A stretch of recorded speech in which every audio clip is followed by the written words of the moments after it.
투자청담금융센터의 박문환 이사입니다. 이사님 나와 계시죠? 네, 안녕하세요. 네. 글쎄 이제 수면 아래로 좀 잠잠해지나 싶었던 또 잠잠했으면 좋겠던 브렉시트 여파가 시간차를 두고 터지고 있습니다. 앞으로 또 큰 부작용이 나타날 것에 대해서도 대비를 해야 될지 고민이 많으시리라 봅니다. 어떤 이야기 주실까요? 네, 시장이 참 종잡기 어려우시죠.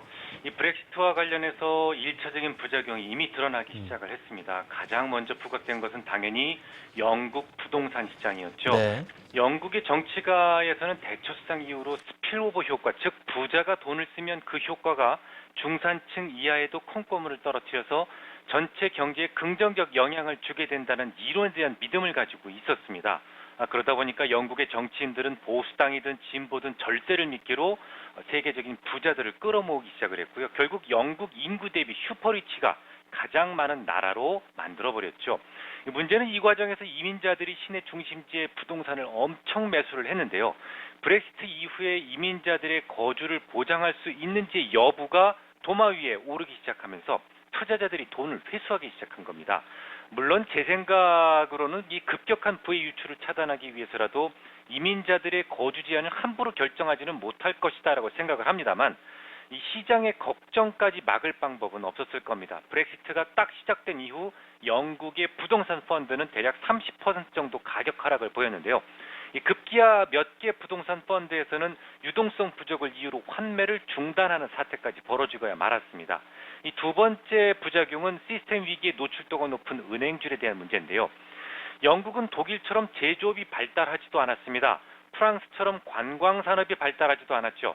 이 1800년대 이후로 영국이 패권국 중에 하나가 유지될 수 있었던 이유는 금융산업 때문이었습니다. 영국에서 만든 금융상품은 영국의 기준에만 맞는다면 유럽에서도 별다른 제약 없이도 판매가 가능했었습니다. 하지만 앞으로도 그런 혜택을 유지할 수 있을지는 불투명하죠. 당연히 고객들의 동요를 막기 위해서라도 본점의 위치를 유럽 본토로 옮길 수밖에 없을 겁니다. 이 과정에서 새로운 규제에 대해서 고스란히 노출될 수밖에 없죠. 기존의 계약들도 모두 다 손봐야 되고 그 과정에서 추가 수수료 등 어떤 일이 벌어질지는 누구도 알 수 없습니다. 결국 이런 우려감이 대부분 주가들, 그러니까 이 대부분 나라들이 브렉시트 이전의 주가를 회복했음에도 불구하고 금융주들은 근처도 못 가고 바닥을 기고 있었던 이유가 됩니다. 여기에 새롭게 이탈리아의 은행마저 문제를 만들고 있죠. 앞서 말씀드렸듯이 은행들은 시스템 리스크에 대해서 민감도가 매우 큽니다. 위기가 생기게 되면 취약한 은행주들이 먼저 수면 위로 머리를 내밀게 되는데요. 최근 이탈리아 3위 은행 방카 몬테 데이 파스chi 디 시아나가 악역의 주인공입니다. 지난 며칠 동안을 두 자릿수의 하락률을 보이고 있을 정도로 하락 속도가 매우 가파른데요. 아시다시피 남유럽 국가의 대부분은 과도한 복지가 문제였습니다. 이 사탕을 줬다가 뺏을 경우 아이는 더 울 수밖에 없죠. 그래서 이미 뿌려진 복지는 거두지도 못합니다. 영원히 경기가 좋을 줄 알고 포퓰리즘에 취한 정치가들이 분에 넘치는 복지 정책을 남발하는 바람에 나라의 국가는 텅 비게 되었고 지난 위기 때 작은 조치조차 취할 수 없을 정도로 여력은 빈약했습니다. 유럽을 강타한 재정위기 이후에 기업들과 공공부문의 부실은 더욱 커졌지만 이를 정부가 나서서 해결해 줄 수가 없었습니다.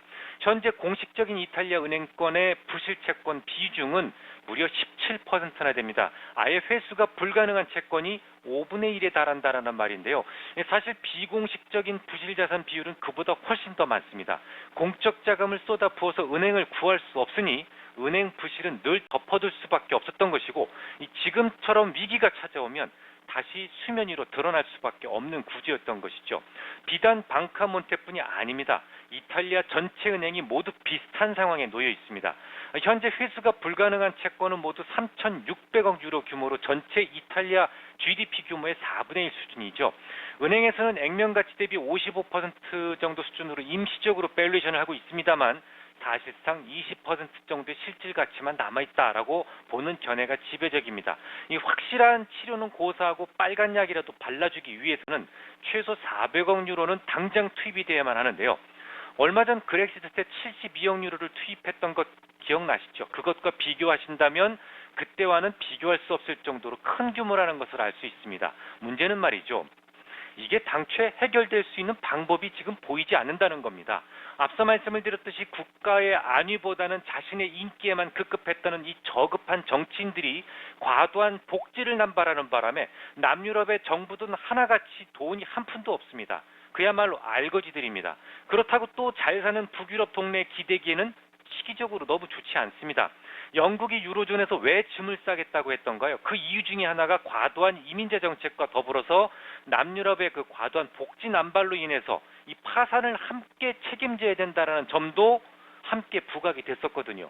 만약에 이탈리아의 은행이 파산하게 그냥 내버려 둔다면 그 여파는 금융경색, 이 유럽 전체를 다시 강타할 수 있을 정도의 큰 문제를 만들 수 있습니다. 그렇다고 다시 돈을 십시일반 모으자고 한다면 가장 먼저 보따리 싸서 도망갈 나라가 네덜란드, 프랑스가 될지도 모를 일입니다.